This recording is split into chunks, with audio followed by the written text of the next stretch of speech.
So a lot of people have reached out to me. I recently moved to Japan, then are curious to know the opportunities out here, especially those who are considering schooling in Japan. So if you are considering moving here because of school, this video is for you. So sit and watch till the end. So basically, a lot of scholarships are available for foreigners to come to Japan to study.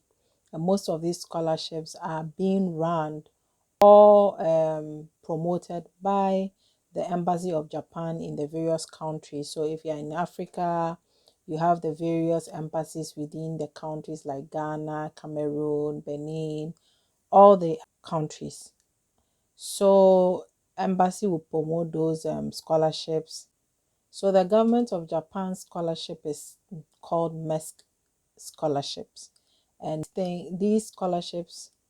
So this scholarship is promoted by the embassies in the various countries. So for instance, for Ghana, the Embassy of Japan, Accra, would promote these scholarships to all Ghanaians to take opportunity of this to study mostly in postgraduate, undergraduate programs, depending.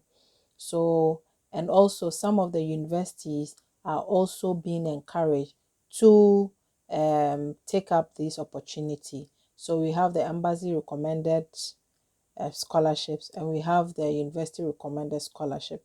So it's just a collaboration between the government of Japan and some universities, and they are giving some quota of the maximum number of people they can take for a program. So that is that. Another scholarship that is worth considering if you think of coming to study under a scholarship is the Jaica Scholarships. So it's also a government funded program. Jaica is the Japan International Cooperation Agency. So you find Jaica in most countries, and they are working in terms of bilateral cooperations and fostering partnerships for both Japan and the various countries or partner country. So under this one, we also have other scholarships, or we have other scholarships or programs under it. We have the ADS, and we have Abe Initiative, and we have the SDG Leadership Program, among others. These other ones, you would find them on their website.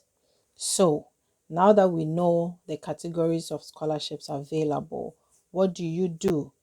If you are considering to study in Japan and also get a scholarship, you go to the website of the embassy in your country, that website, then you search for scholarships, and they will give you the various scholarships under which they are promoting, and the various guidelines and criteria you need to follow to be able to get that scholarship. Also, if you are considering doing the university recommended ones, you search for various schools that are offering programs that you are interested in undertaking. So when you are able to find a school and a program, then you go to the school's website to find out what the information is for such program, and if it is being sponsored by the government for students who want scholarship.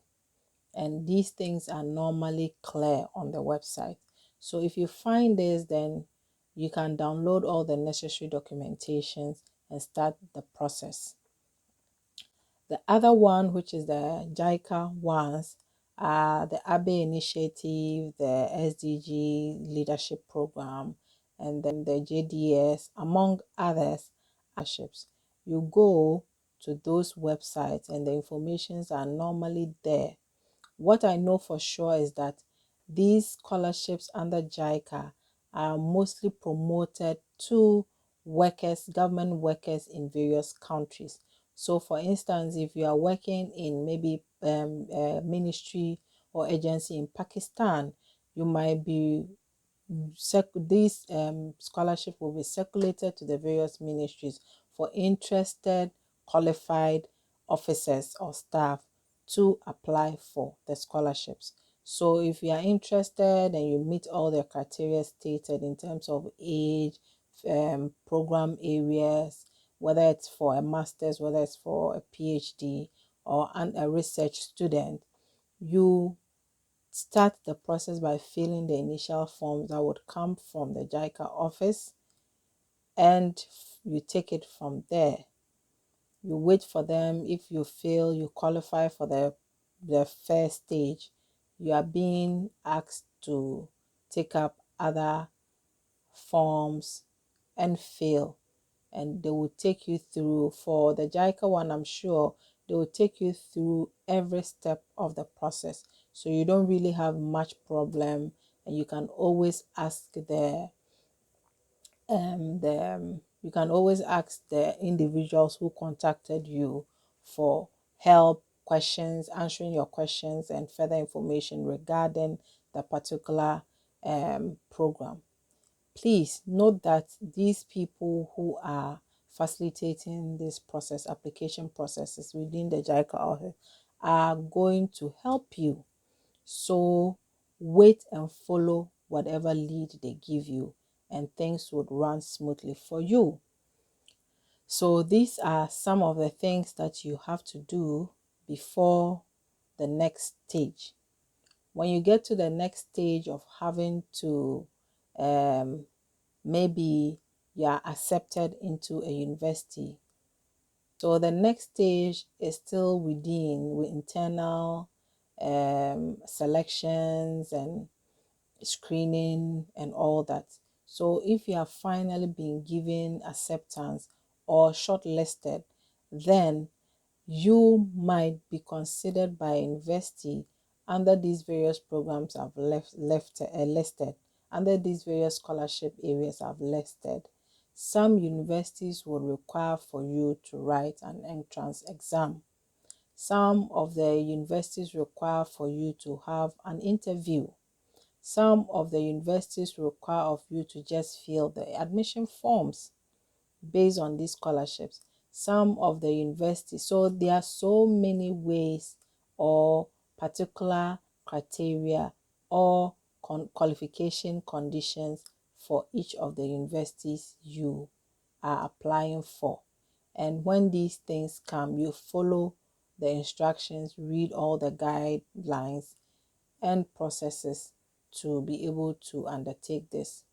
So in a case where you have to undergo an interview, the time and date and everything will be set up for you and communicated by email to you, and you would either have a Skype interview, a Zoom interview, and they would indicate to you how it is going to happen.